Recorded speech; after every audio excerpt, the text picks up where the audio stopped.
Asante. Jirani yako kuna mtoto anaitwa Zamzam? Yupo. Zamzam? Jirani hapa. Sasa kijana wako kampenda huyu, ila yule mama hampendi. Wewe mfuate. Usimfuate, tulia. Hapo umeshakuja hapa tutamaliza. Sawa.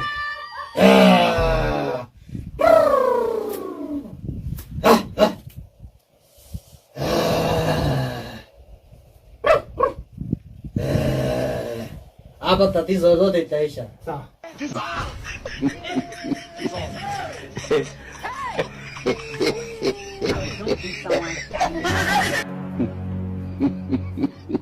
Jana ni mzima. Asante mwanangu. Mimi naomba watu. Ila sitengeneze watu. Vichaa naomba watu mradi vichaa.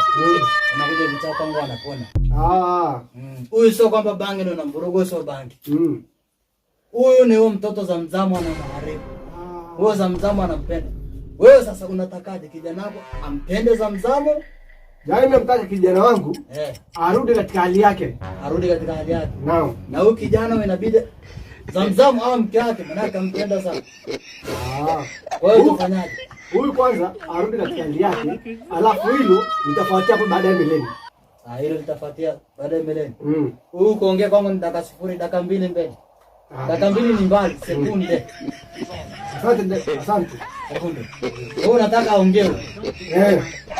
Au mzima. Mzima hapa yenyewe mzima. Sema unataka aongee.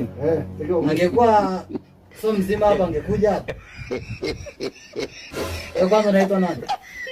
Dr. Kinyango. Dr. Kinyango. Dr. nini yani?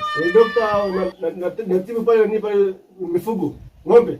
Ng'ombe. Wewe unachoma sindano ng'ombe? Nachoma hivi ng'ombe sindano. Ng'ombe wangu kesho utakuja kunichomea sindano. Usimuona boma hapo? Nimeona boma liko hapo. Kuna ng'ombe wangu utakuja kunichomea sindano hapo.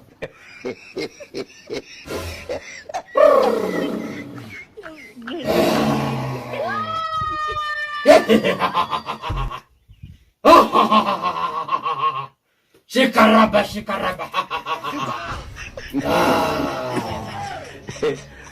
Sasa ndio dawa.